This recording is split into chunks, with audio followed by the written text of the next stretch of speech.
Hello, good afternoon or good evening, everyone, depending on where in the world you are. Hi, thank you so much for joining me. My name is Victoria Prentice, and I am a senior dialogue engineer at Creative Assembly, and I work across all of our Total War series of games.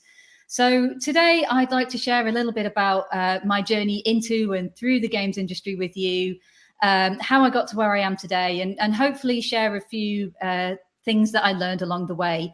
But before I do, it might help to explain one thing first, and that is what a dialogue engineer is and what we actually do, because I imagine a lot of you haven't heard of this job role, which I don't blame you. I hadn't heard of it before. I actually started doing it myself. So the short answer is we handle everything involved in producing great dialogue for video games, although I'm sure you all figured that out already. I mean, there's a clue in the name right there. But it's actually a really varied job. It's got loads of really cool and fun aspects to it, some of which I've listed here. Things like scoping out what dialogue is needed for a game, casting actors for roles, putting those casting briefs together with members of the design team, directing and engineering recording sessions with those actors, and setting up the systems that allow the dialogue to be triggered correctly in game.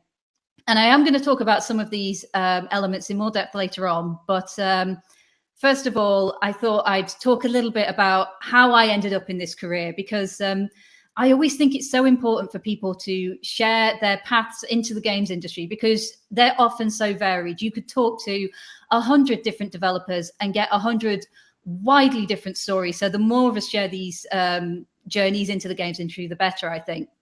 So for me, it started, I actually did a degree in music at the University of Manchester and followed that up with a year of sound design at the University of the Arts, London. And then after that, I did a couple of years as a freelance sound designer and composer, and got to work on loads of different fun projects, but not a lot of that was paid work. And, you know, I was still having to take temp jobs to pay the bills. So I decided I wanted to get more professional experience in, you know, professional recording studio environment. So what I did was I sent out my CV and showreel to pretty much every recording studio or production house that I could find in London, where I was based at the time. Basically asking, you know, could I just come in and observe for a bit? Could I learn? Do you have any roles at all? And if I could give one bit of advice to people who are doing this speculative application process, it would be that if you send out your CV and your showreel and your covering letter, if you don't hear anything back after a couple of weeks, there's no harm in just, you know, make a follow-up call, just call the studio up, just check they got your application okay. Because this really paid off for me. If I hadn't have done this step, I actually wouldn't have managed to land my first industry job. And that was at a company called OM UK. So they are a studio that specialises in all aspects of dialogue production for video games. So they're an outsourcing studio that are used by loads of different game developers, from indie teams to AAA studios. As many devs don't have a dedicated dialogue team in-house like Creative Assembly, so they will go to a company like OM UK to handle the dialogue needs with their expertise. And when I started there, basically what I did was I looked for any opportunity I could to jump in, learn what I could, and I just tried to make myself an asset to the team, basically. And it really helped that I joined a really supportive team where that eagerness to learn was heavily encouraged. And just so you know, I hope that some of you have found this over the last 2 days of the conference. There are a lot of really lovely, good people in the games industry that are more than happy to help those of you just starting out. So if you are starting out, please don't feel intimidated. Please go and network, come and talk to us, because I promise we're a friendly bunch. We've all been where you are now, and we all want to help. So when I started at OM, I started as a dialogue editor, which meant I cleaned up the audio recorded in the studio and got it ready to go in the game, which meant a lot of time staring at screens like this. I don't know if you can see on the slide there, there's some vertical lines, which are all sort of mouth noises or clicks that need to be cleaned out before it can go into game. And after 6 months, I then moved on to engineer recording sessions in the studio, which was loads of fun. Being in the studio, I'd say, is still one of the best parts of my job. I've had times where I've been doubled over with laughter in a session and just having so much fun. And you just get hit by this wonderful realization of, hang on, I'm getting paid to do this. This is how I'm paying my rent. How great is this? And you just feel really lucky. And after that, I also started getting involved in casting actors for roles, doing project management. I got to represent the company around the world at different events. And I was even had the opportunity to fly out to LA to work on a big production over there, which was amazing. Part of being one of the great things about being part of an outsourcer is it's a great opportunity to give you the chance to work with loads of different developers. And, it really gave me a chance to build relationships with creative people who are making games around the world. And my next step after this was moving into voice directing. Now, I'd like to take a bit of time here to talk about directing more in depth, because first of all, I think it's a really interesting part of my job that's not only given me a lot of good skills, but it's taught me a lot about myself. And it's also, I'd say, hands down, the thing I love most about what I do for a living. So at this point, I'd been at OM for a couple of years, and I was working in the studio a lot. And I found the stories that we were telling really engaging, to the point where I was having to hide my surprise at plot twists that were coming up. And I really loved watching the director, actor, and developers working together to build characters and really bring them to life. So I wanted to try directing myself. So I spoke up and shared my ambitions with my boss. And again, I was very much encouraged, and he began to mentor me in directing. Now, at this point, I want to say this was quite a nerve-wracking move for me because, first of all, I was worried basically that I didn't have the right personality to become a director. I assumed you'd have to be one of those natural born leaders, someone who could stride into a room and command the respect of everyone in it. And for an awkward and shy introvert, someone who definitely does not have that innate commanding presence, this was a real concern for me. But I had learned a lot working with loads of great directors over the years. And I knew that even if I failed miserably, this was something I just had to try. So I started directing and I just absolutely fell in love with it. And there were a few aspects to it that I wasn't expecting.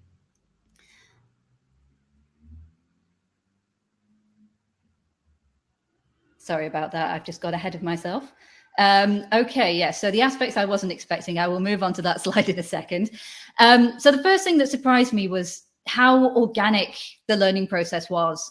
Every director has their own unique style and has to develop an approach that fits with our personalities. So I found that instead of trying to be someone else, I was able to find a way to direct that worked for me and my personality. And the second thing I realized, which I'm sure a lot of you working in the games industry have found as well, is how much of an asset my years of playing games would be. So one of the chief roles of a director is providing context to the actor. As you all know, games can have vast, detailed worlds, and the stories are often non-linear. So your narrative could be influenced by actions of the player. It'll often branch, and the structure can change completely depending on how you want to play. And even with a really well laid out recording script, this changing non-linear structure, it can be very confusing. So one of a voice director's main jobs is to make sense of this fast shifting structure and guide actors through these huge complex worlds that we've created. But through years of playing games myself, I found that I'd sort of organically absorbed the conventions or the language of games even.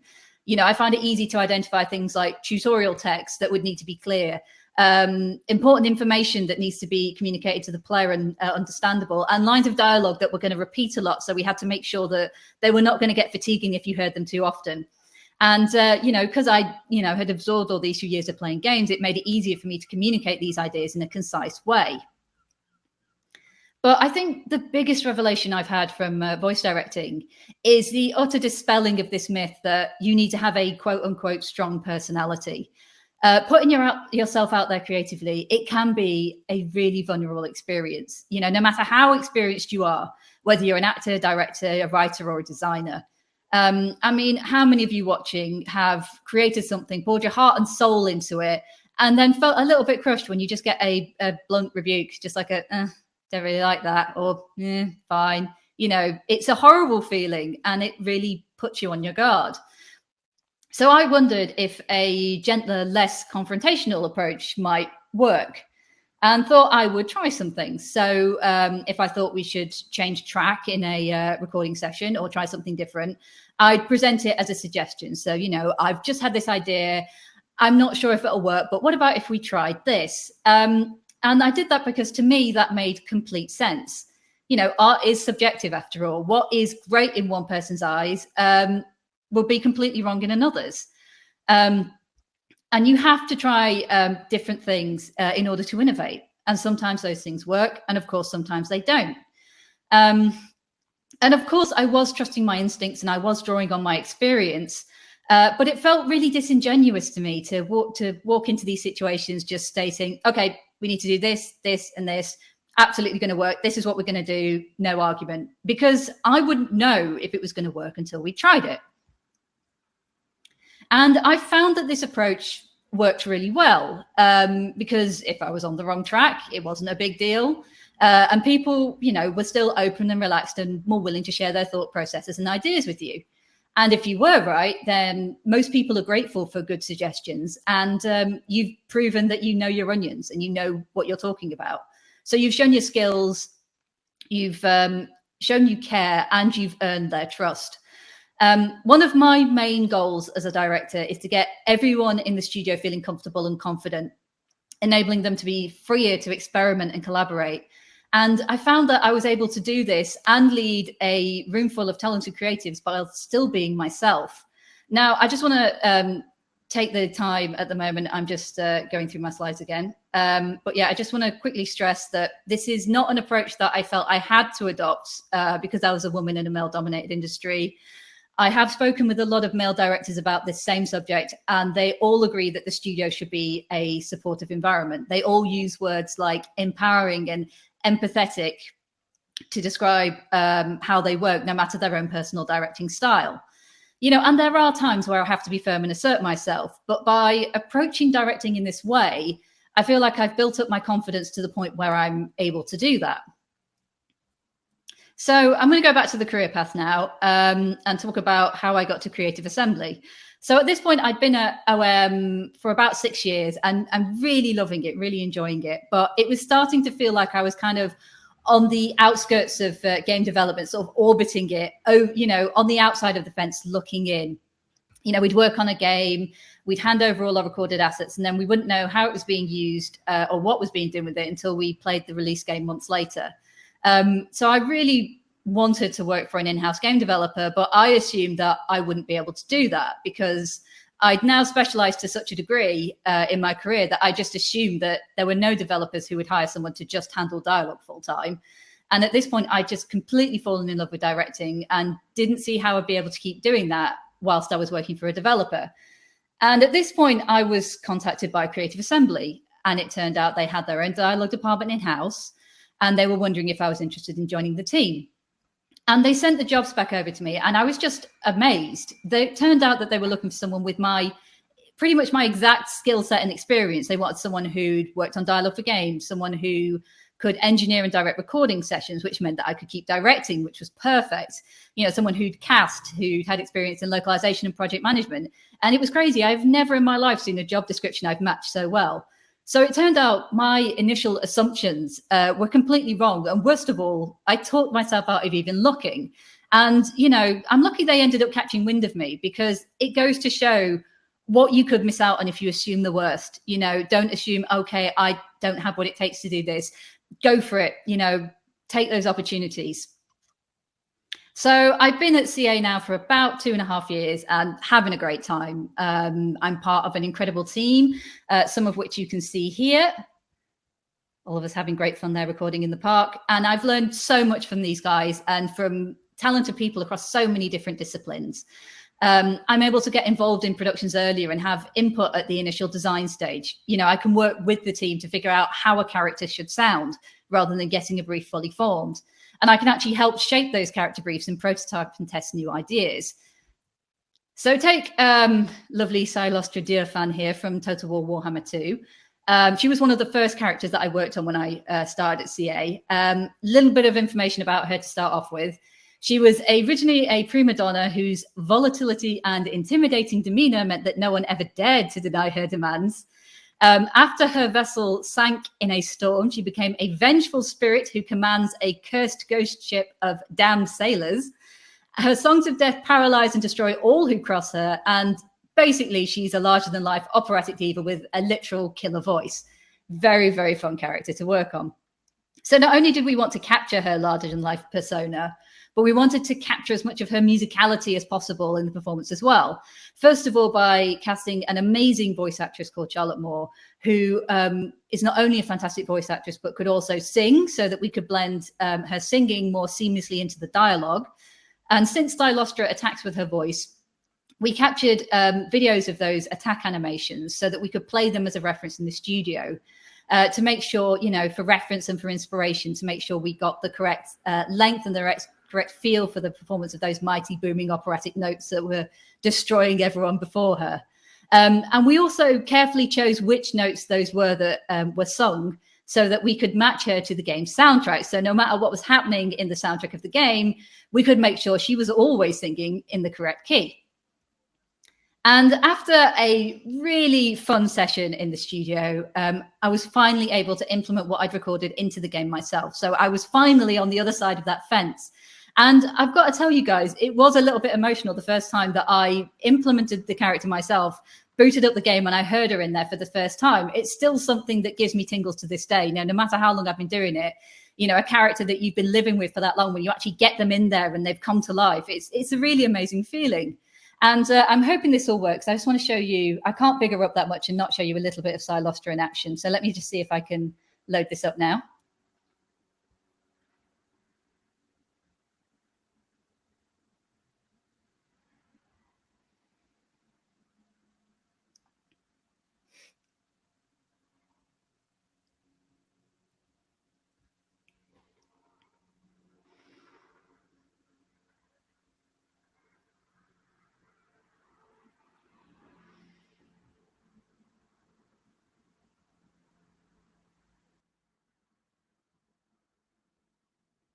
So yeah, as you can see, pretty fun stuff.